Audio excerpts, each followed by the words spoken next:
Good afternoon, everyone. Hello. Hello, hello. Hello, hello. My name is Rosa Weinberg, and I'm the K-12 Design Education Lead for MIT Morningside Academy for Design, which we call MAD. MAD is MIT's new design hub. We are so happy you're joining us today for Speculative Climate Design, which is part of a series in its third year called Design Redefined. Design Redefined is a collaboration between the MIT Museum, MIT MAD, and Innovators for Purpose. Innovators for Purpose, or IFP, as many of you know, is a BIPOC-led, nonprofit design and innovation studio located in Cambridge, Massachusetts. IFP is dedicated to empowering a new generation of diverse, socially conscious innovators. It's been a huge pleasure to work alongside all of you, many of you, for the past 3 years. You've been panelists and moderators for these events, and you're always active participants in our workshops. We love working with you, and I know Michael and Donna do too. This series, Design Redefined, is about expanding our understanding of design from something that's product-focused to a tool for social impact. Today, we're focusing on one of MAD's mission statements, which is to explore how design transforms learning. With this workshop and panel, we hope to illustrate how learning is transformed when we use our imaginations, our creativity, and the power of discovery to think about the future. We are very fortunate to be joined today by Stuart Candy. Stuart, can you say hello? Oh, we can't hear him. I have unmuted. Oh, there we go. There we are. Stuart, I'm going to do a little intro of you.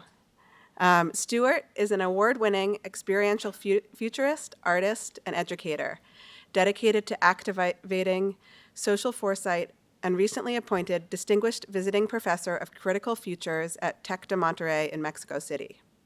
For 2 decades, Dr. Candy has led the development of design, media, and arts-based practices now used worldwide, and variously known as experiential futures, speculative design, design fiction, discursive design, and design futures. His teaching, consulting, speaking, and advisory experience spans leading art design schools and universities and organizations from NASA JPL, Snapchat, Apple, and Wired Magazine to the BBC, the Smithsonian, Obama Foundation, and the United Nations. We will follow this workshop with a panel featuring Anaya, Raikar, and Susy Jones, moderated by Leah Hughes. Unfortunately, James Bryce, who was our third panelist, could not be here with us. We are going to, before we start, Stuart, move people around a little bit to make sure that we have teams of 3. So perhaps I will come into the audience and move people around while Stuart's introducing himself. Yeah, all right. We're going to do that. All right. Thank you all. All right. Thank you so much, Rosa. And thank you all for having me. I really wish I were there in person, although it's probably better for you that I'm not, because it seems like I might be sick. So I think you're on safe ground with me just dialing in via Zoom. I'm going to try sharing my screen, and hopefully you'll be able to see that. How's that? Is that coming through clearly?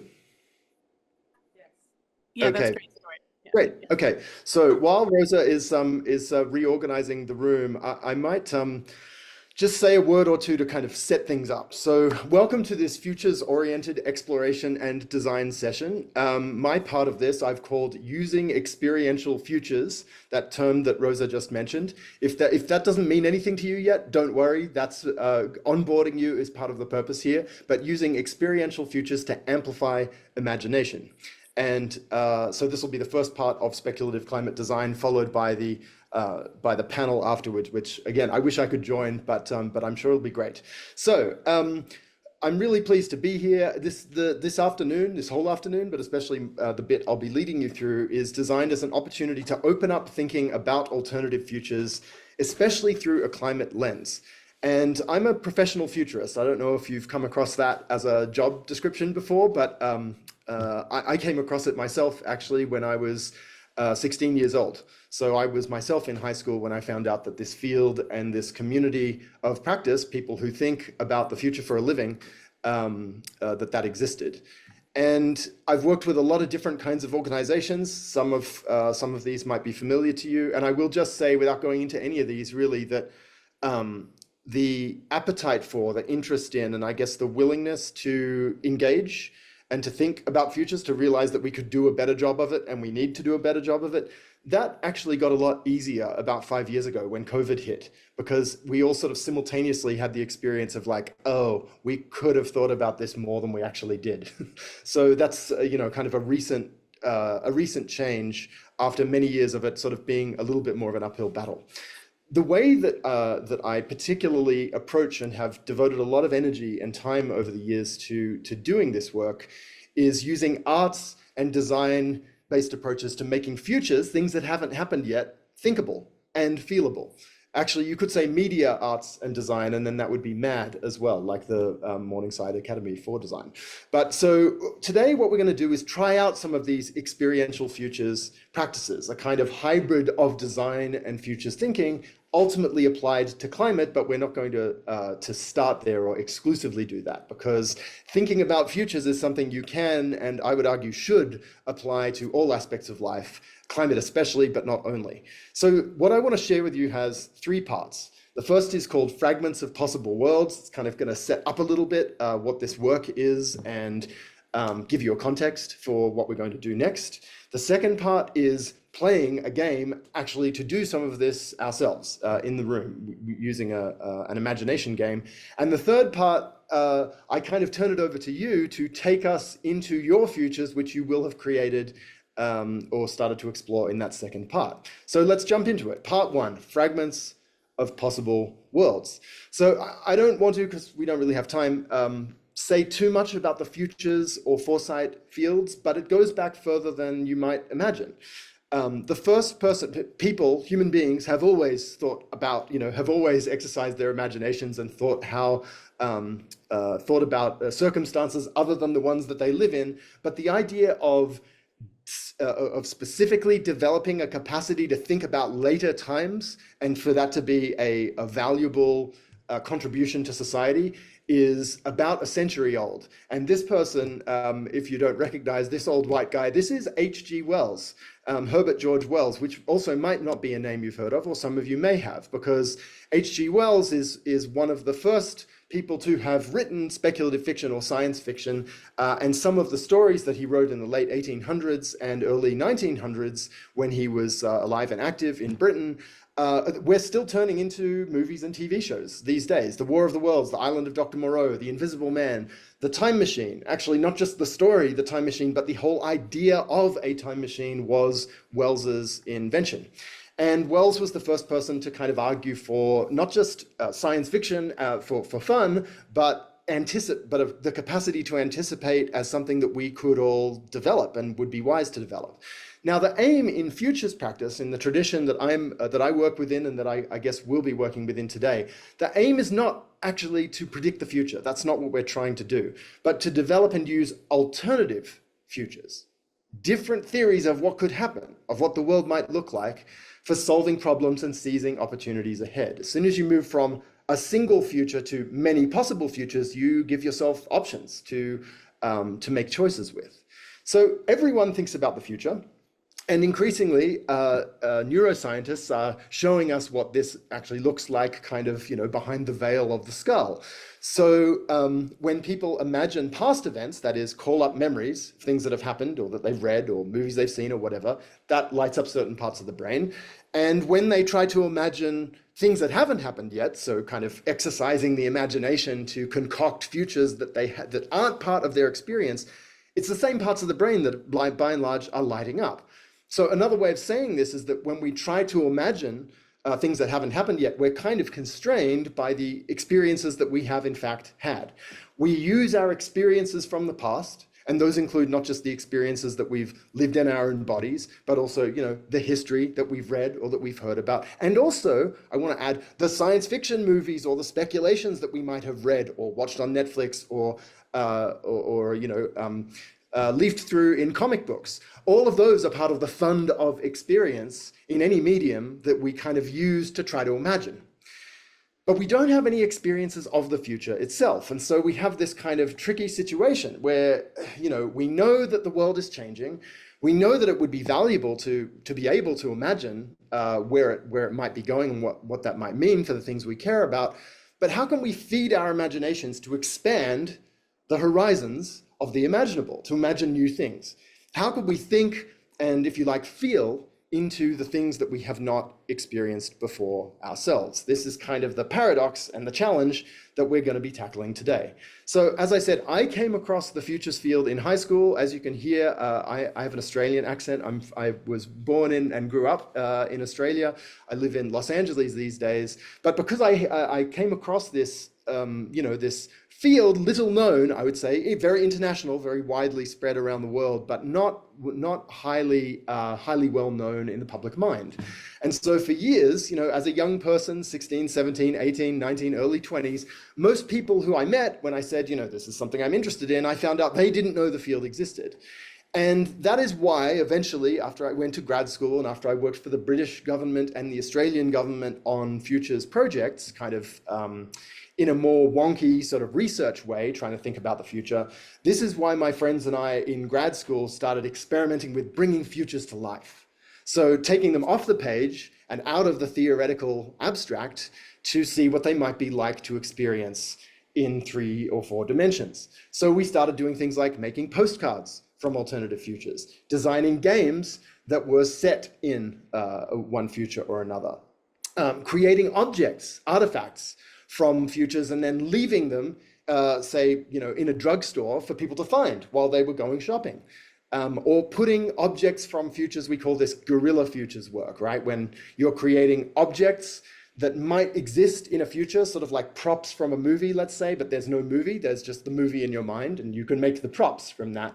You can put these out in the world unsolicited, without anyone necessarily asking for it, to kind of invite people to think about what change may come. And so a bunch of these examples you're seeing are from Hawaii, because that's where we started doing this work almost 20 years ago. We did installations to bring ideas about futures to life, at a science museum, and launched products, a hypothetical product in this case, as if it were real, at Canada's largest interior design and architecture show. This is a product called NaturePod, which helps you feel like you're forest bathing or spending time in nature without even necessarily leaving your cubicle, let alone your office building. Now, this is not a preference. This is not necessarily a recommendation. This is a what if. This is a provocation. And you can see this in many different forms, which I won't explain. I'm going through this quickly so that you get a sense of the variety of ways that you can take ideas about the future and bring them to life in the present. As a hypothetical product, that last one was called NaturePod. This one is called NurturePod, about the march of the screens into more and more aspects of our lives, including into infancy and into how we raise our kids, the youngest members of our society. Or this project, which was for the United Nations Development Program, based on interviews with experts about the future landscape of global development, and then creating objects from the futures that they described and sending them through the post during COVID as a basis for a deeper conversation. So objects from a world in which corporations can be executed if they are not people, but the company can be executed if it is convicted of ecocide by the International Criminal Court, or a world in which indigenous wisdom is a normal part of how countries, if we're going to have countries, or at least governance around the world, takes place. Or fragments of futures in which animals have a say in urban development, urban development decisions, which has not historically been a major consideration. So those are some examples of objects, and then you have these examples of immersive scenarios. So I said it's not just a question of artifacts or objects that you can hold in your hand, but situations that you can step inside. And so these ones that I'm flashing through now, just briefly, have been created by students of mine in places like Toronto, Mexico City, North Carolina, Pittsburgh, when I was a professor at Carnegie Mellon, And all of these are what we call time machines. So they are rooms in the present that have been turned into rooms from the future in order to give people a richer idea of what that future could be.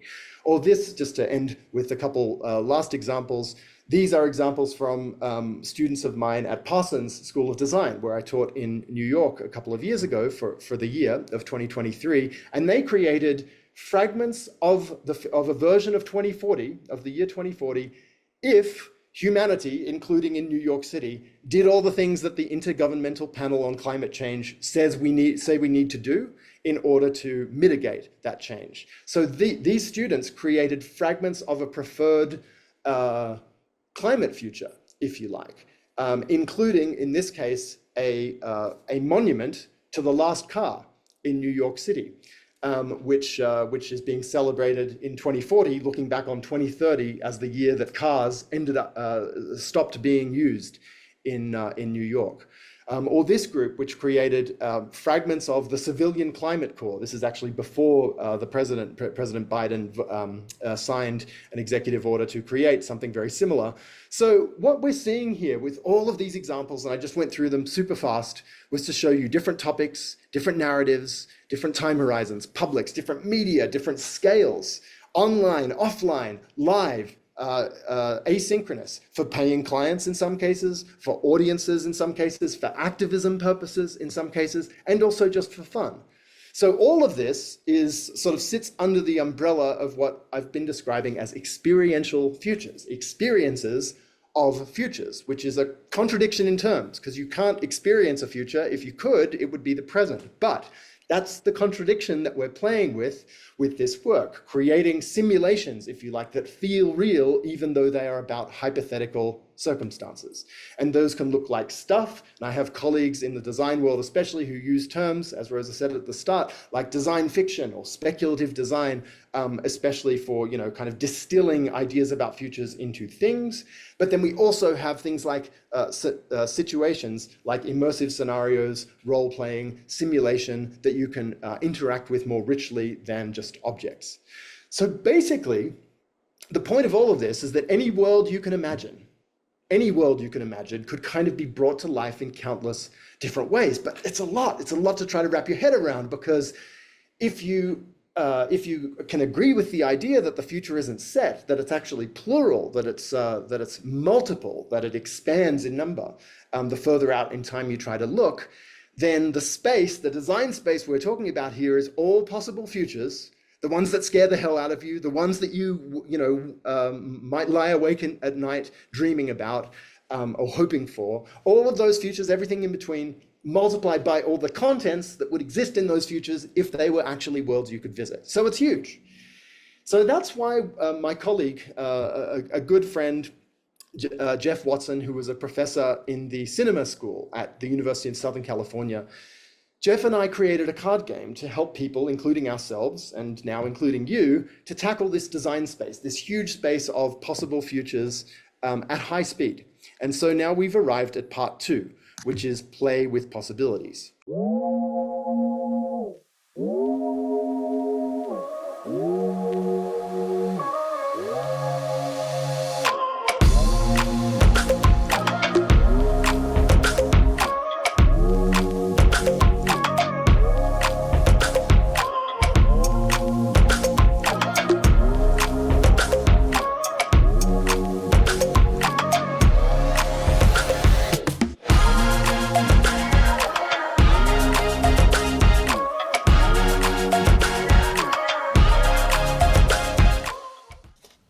All right, so I hope you all enjoyed that activity.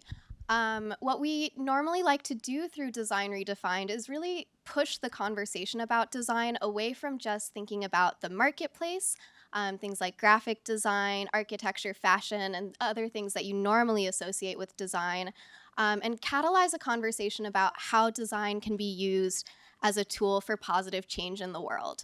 So I'm here with two individuals who have really use creative problem solving and design thinking to think differently about how they are approaching climate change and advocating for climate action. So I'd like to introduce Susy Jones. Susy Jones is a senior sustainability project manager at MIT. She's worked collaboratively with a number of different organizations, with different staff members, students, and community members at MIT on climate initiatives. Susy, I would love for you to introduce yourself and a little bit about the work that you've done. Great.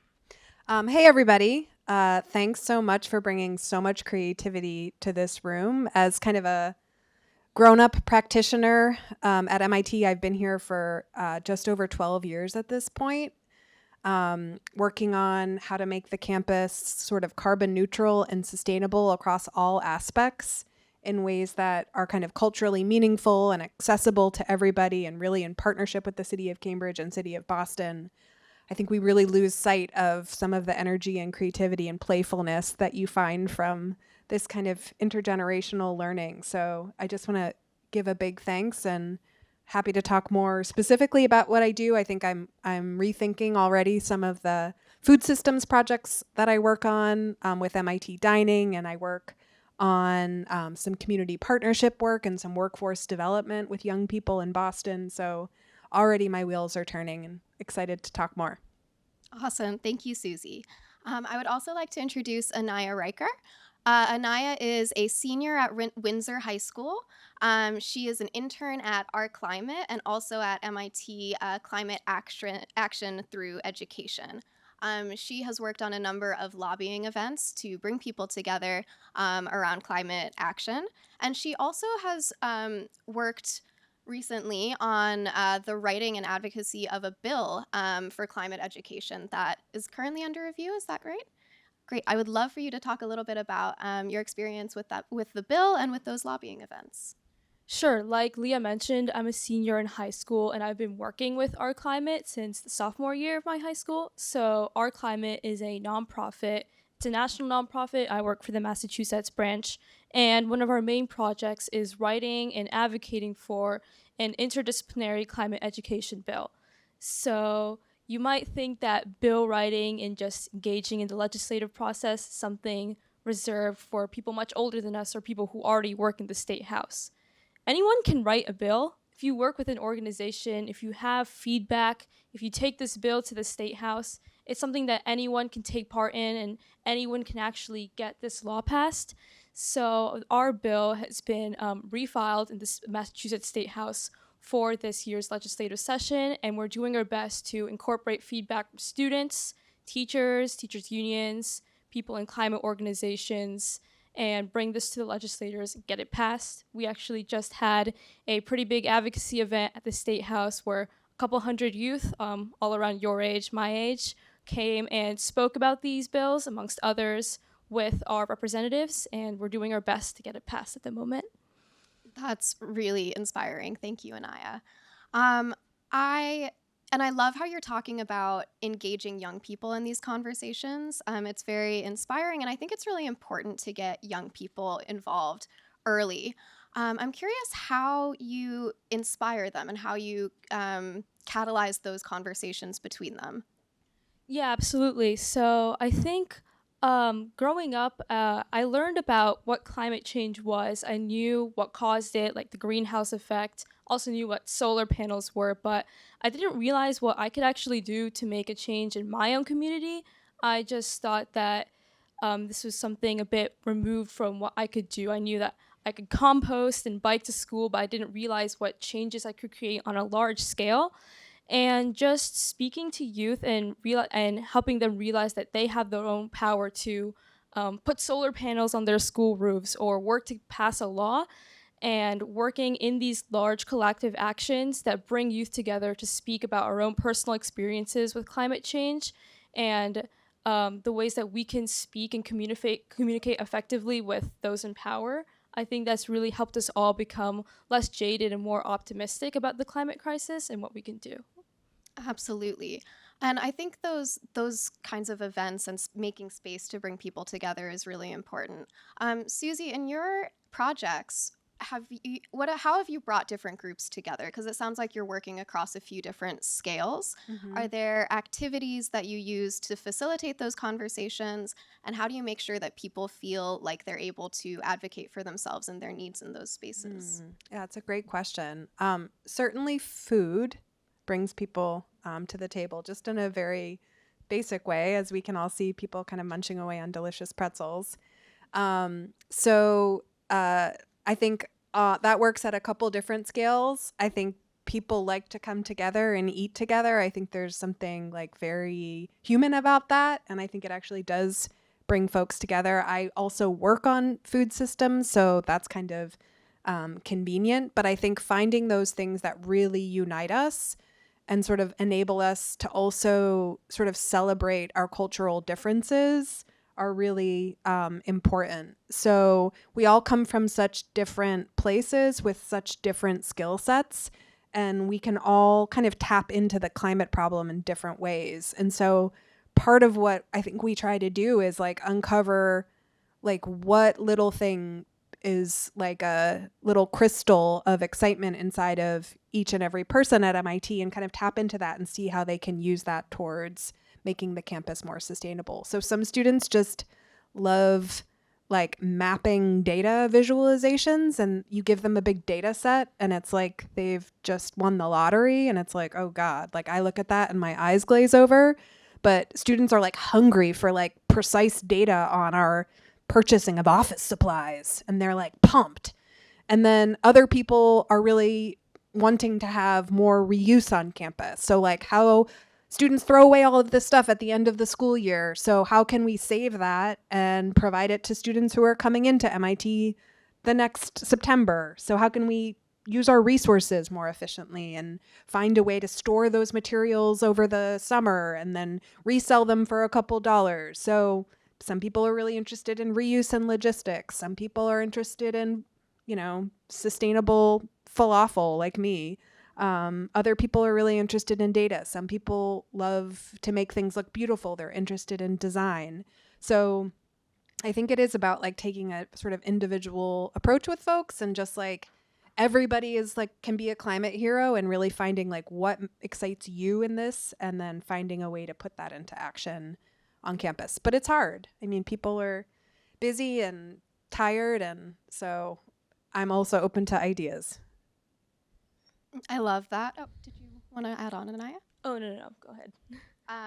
I love that idea of like finding that kind of individual spark in somebody. And I wonder how you felt doing this kind of activity where you're doing this collective but also individual imagining. How did that feel for you, and how did it relate to your own work?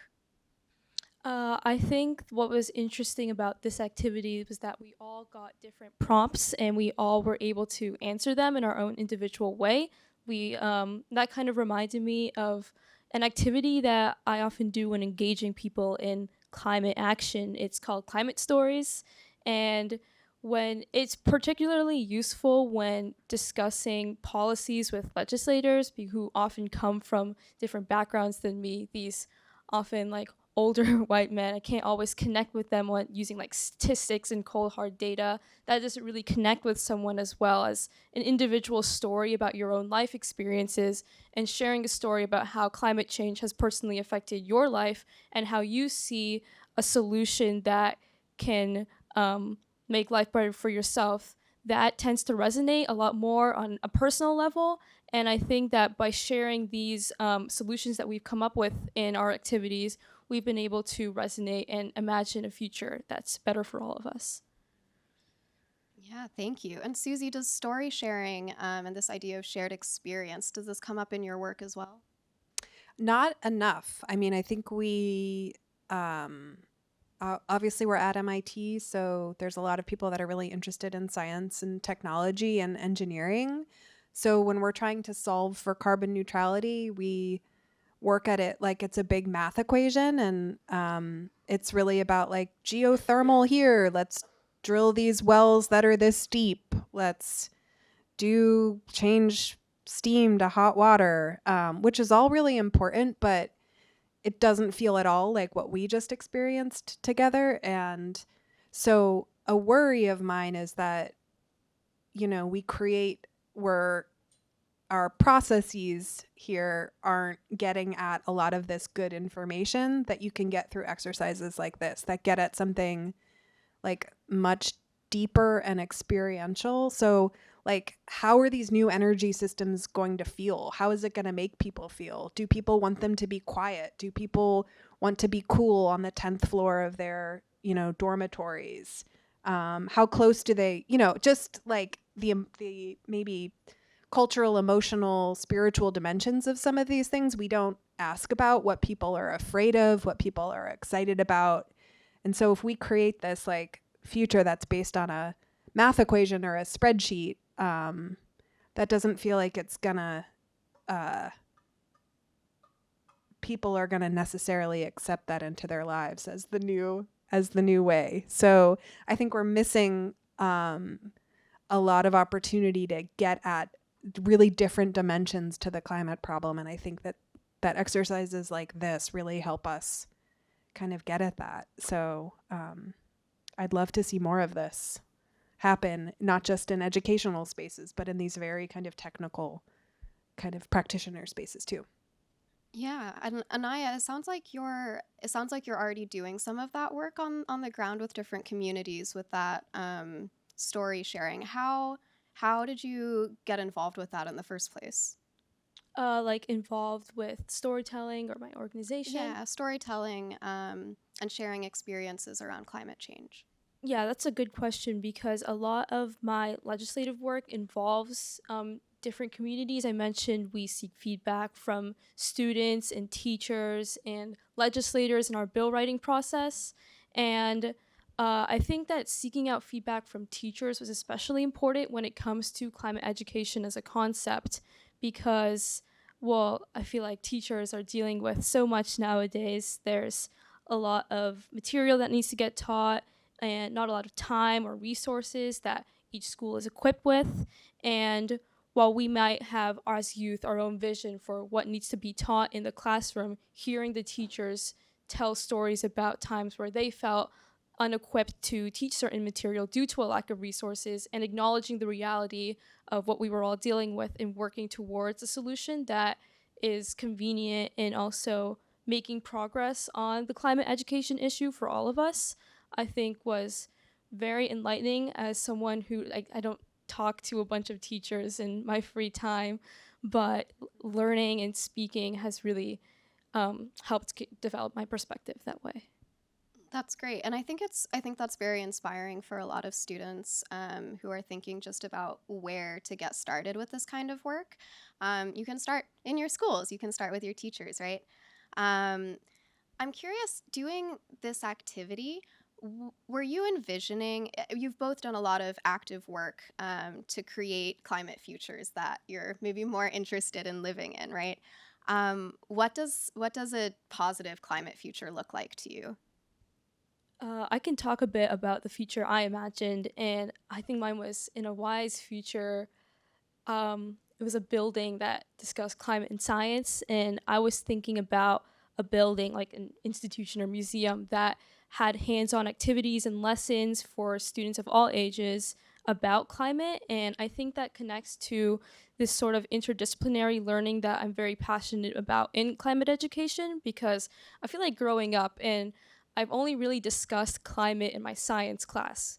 We talked about, like I mentioned, what the greenhouse effect was, but not so much as the effect of climate policy or climate decisions on individual communities, or how there's endangered languages due to climate. That's something I only just learned about recently, or how even math is involved. And something that we prioritized in our climate bill, as well as at MIT Climate Action Through Education, was kind of integrating climate into all core disciplines. So that includes language, English, math, science, all that, and trying to see how we can envision a better future for ourselves while practicing all these skills that are necessary for our education. So that's something that I wanted to kind of work on in my own project, just making sure that in a wise society, we prioritize education in all manners of our development, and I wanted to get that across. Yes, and we were all lucky to see your news report, and I do think it came across. So that was awesome. And how about you, Susy? What does a wise climate future look like for you personally? Well, yeah, I'll reflect on, I think, our group, which seemed like I just want to do what we talked about now in my job, which seems like totally doable or plausible or practical. So we did like in a wise future, there is like a festival, and then we kind of layered on what we had each sort of been brainstorming on, that featured like a food or a vegetable of the future. And the people kind of at the festival would potentially be like adorned in these masks that kind of represented like a wise and joyful climate future. And so that kind of made me rethink like the conferences that we have all of the time. And like, what if you put on that lens of like Mardi Gras or a festival? And when I was talking to our table about like what role we would each play with the food, I was like, you can be a scientist. And Ellen or Connor was like, or an influencer. And like, I think we don't sometimes think of just the power of like the, I don't want to say social media or TikTok, but just like that there's people in our society that are as important as the scientists that are coming up with something in order to really like get something out to people that's going to make their lives better. So that made me kind of rethink like how important it is to have people like excited about something and kind of spread that excitement, and not just like a scientist being like, look at this pea protein. Like, cool. So anyway, just really helpful to just really think about how to spread the excitement and make things more accessible and fun and add some ritual and culture and celebration to what we, I think, normally do in terms of like poster sessions and conferences here. Yeah. Do either of you see any of that kind of fun and exciting work happening now in your fields? Yeah, I can again talk about what I've been doing through MIT Climate Action through Education. We actually recently presented parts of our curriculum at this event at the Museum of Science to a bunch of little kids who don't really have as fleshed out an idea of what climate change is yet. And I remember the activity was talking about albedo and reflectivity, which at its base is just like black absorbs and white reflects, but that has some pretty big implications for like global warming and things like that. And we tried to, there's a lot of ways you can communicate information about climate and climate change in ways that we call this doomerism in our organization. You can tend to feel pretty pessimistic after hearing all this terrible news, and we need to find a way to change the narrative and actually get people interested in learning what the problem is and how we can find solutions that are equitable and accessible to everyone. And I thought that this activity where it was basically a game with different colored surfaces and absorbing and reflecting light. And that was fun, and it wasn't as scary as just rattling a bunch of statistics about climate change. And I think that sort of activity, like playfulness, is a great way to kind of get the message across in a way that incites action rather than dispels it. Yeah, I think that's a great point. And playfulness it's such a good way to get different people involved. And it's a good way to really catalyze creative thinking. And climate change is such a complex problem. It's really important that we think creatively about it. Susy, where do you go from there? I'm wondering if you have any ideas on how to take kind of a fun and imaginative activity like this and actually move it towards action and what that might look like. I think, yeah, more opportunities like this. I mean, I think this exercise would work really well in pretty much any group setting. And I think the more we can, I mean, to your point about just like interdisciplinary learning, the more the people who are our engineers and our custodial services and the folks who drive our shuttle buses and so forth can be sort of at the table with artists and designers and creative thinkers, I think the better our solutions will be. So, I mean, a cool project I was just thinking about, and how, it just kind of emphasizes, I think, the importance of projects like this. There's something called the Shade is Social Justice project that the city of Cambridge is working on, that our office has collaborated a bit on, which is like, how do you build shade structures in cities that actually make people want to sit under them? So what cities often do when there's a heat wave is they set up these like cooling shelters in big auditoriums, and nobody comes because who wants to sit in an empty auditorium to stay cool? So how do you actually bring art and creativity into the communities that are most vulnerable to heat in ways that are like much more artistic and creative? And then you're kind of developing, I think, solutions that actually reach people. So I think just that need to have creatives in the room with the people that are doing kind of but that shade structure can't like blow over and harm someone. So you need the kind of people to do the, engineering studies and make sure that the wind doesn't knock over something and, whatever, do some harm. So you need all of those people in the room. And I think it just emphasizes that, especially in today's world where, if you have a bunch of just kind of doom and gloom people in the room talking about the projections and the numbers, it can get real dark real fast. So I think you need that creativity and light at the table too. Yeah, I think that's definitely true. Thank you for your thoughtful response, Susy. Speaking of having creative people in the room, at this point, I would like to open it up for any questions from you all for our panelists. You can go ahead and raise your hand if there's anything you would like to ask them.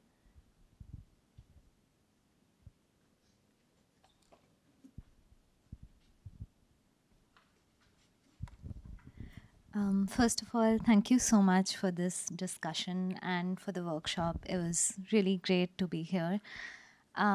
So one of the reasons I attended was because I'm really interested in this topic, but I also get a lot of climate anxiety from time to time. And I think there are other people like me as well. But I'm a designer and I'm optimistic. And I've worked with people who are interdisciplinary. I want to do workshops or voluntary activities outside of my day job. And I want to work with non-designers and the community. So I'm wondering, like, if an organization or if a group like this is open to collaborations outside of, like, I don't know, the museum, or like what's a good way to sort of collaborate with a group like this? If, we want to be involved further. I can go.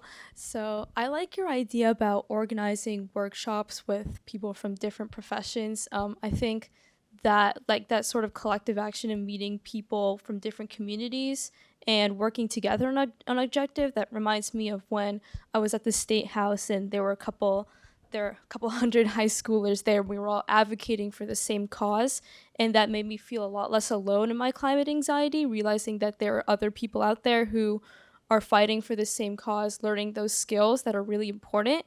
And those organizations are out there. I think just anyone who feels like there's something that they could be doing, there's always some like petition or bill or workshop that's being organized. And it's just a matter of finding those people in the community who are interested in that. I found out about all these organizations and initiatives through someone in my school robotics club and my history teacher.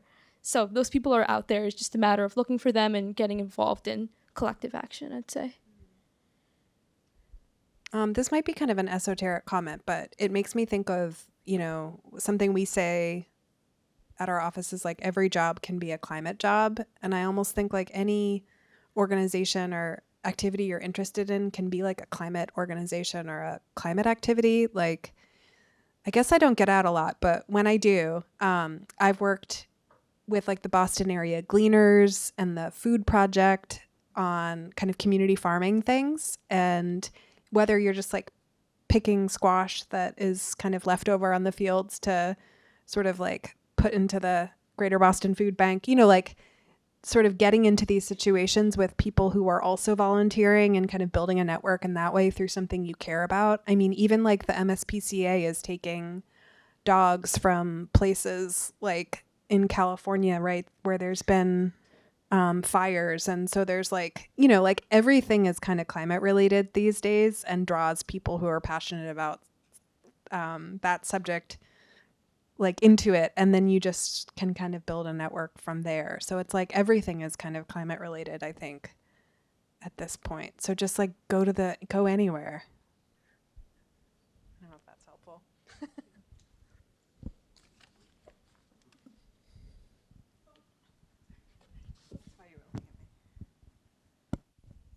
Do we have any other questions?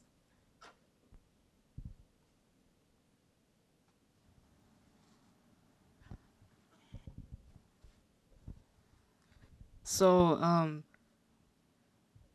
it seems like it's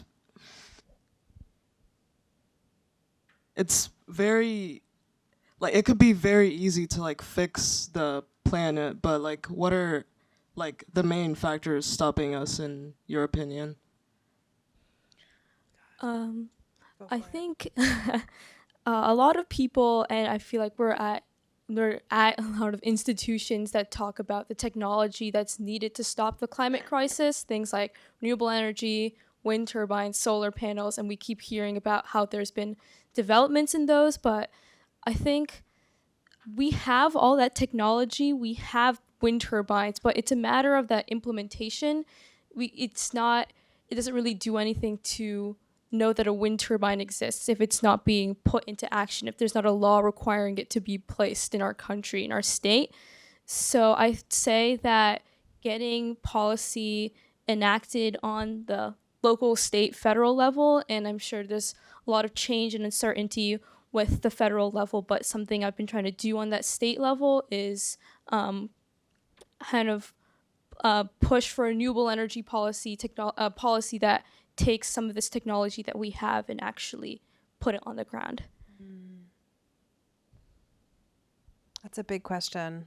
It makes me think of this. I think it's like a tagline from a book that this MIT dude, Otto Scharmer, had out at some point, like from ego to eco. And I think like there's a lot of ego that's like ruling the world right now. And I think we need to like vote those people out and have a new generation of leadership that doesn't just think about filling their own pockets with whatever they're filling them with. So yeah, Anaya for president. I can second that. Do we have one last question? I see one right in the middle there. That's okay. Where? Who? Right there.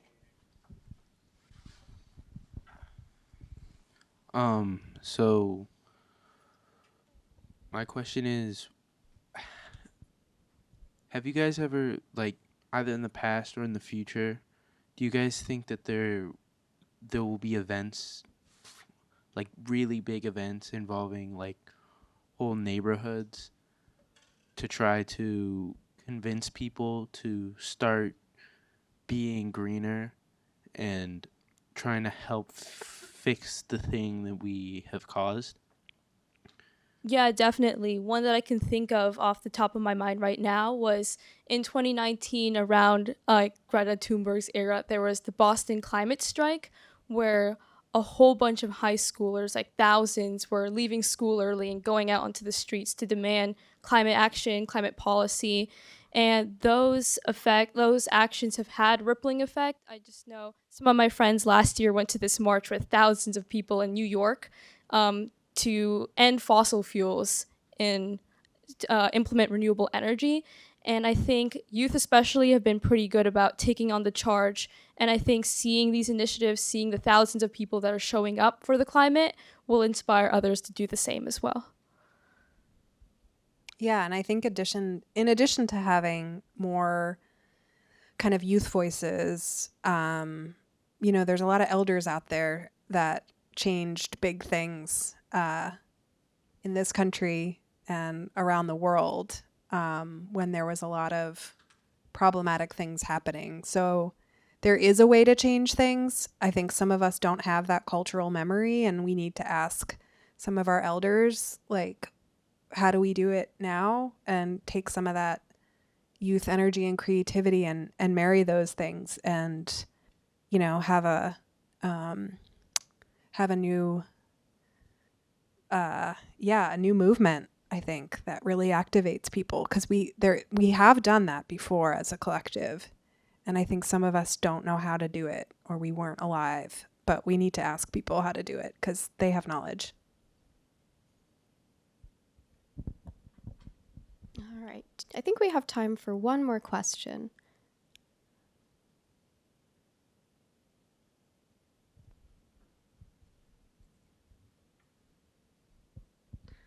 All right.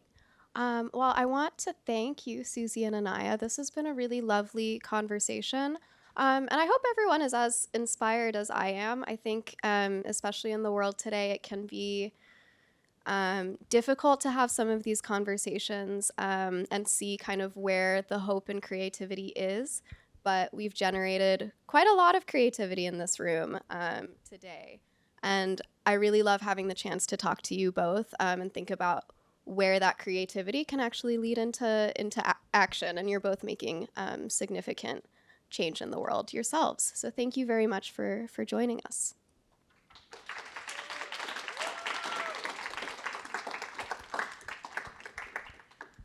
And I'm going to turn it over to Rosa to close us out for the evening. Just a few closing comments. Can we give another round of applause to the panel? Thank you guys. Thank you all for your insightful comments and the way that you really tied your work back to the workshop. That was so fun to listen to. And thank you to Leah for your terrific moderation. Can we give another round of thank yous to Stuart? And can we also give yourselves a round of applause for your amazing work today? It was so fun to walk around and hear everyone's creativity and imaginations, and there was a lot of discovery happening. So we hope that this workshop sort of whet your appetite for thinking about the future and possibly even acting on it. We'd like to say an extra special thank you to the MIT Museum for giving us this amazing space. And to Carol Urbano and Leah Hughes and Donna and Michael Dawson for your amazing collaboration. Woo! Woo! To the IFP students and the other participants for your amazing work today. And also, I wanted to give a special thanks to my amazing team at MAD for your support. So for our next event, thank you, Carol, we'll be focusing on another one of MAD's mission statements, which is how design transforms society. It's Thursday, May 1st. Mark your calendars from 4 to 6. And it's called Empowering Society, Designing Empathetic AI Solutions. So we hope to see you all back there, all back here then. Thank you. Yeah, and I'm just going to end with one logistical note. You'll see on each of the tables, I put one of these.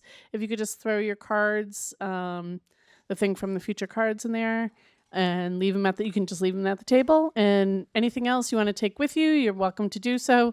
And then the rest you can just toss in the trash on your way out. Thanks so much.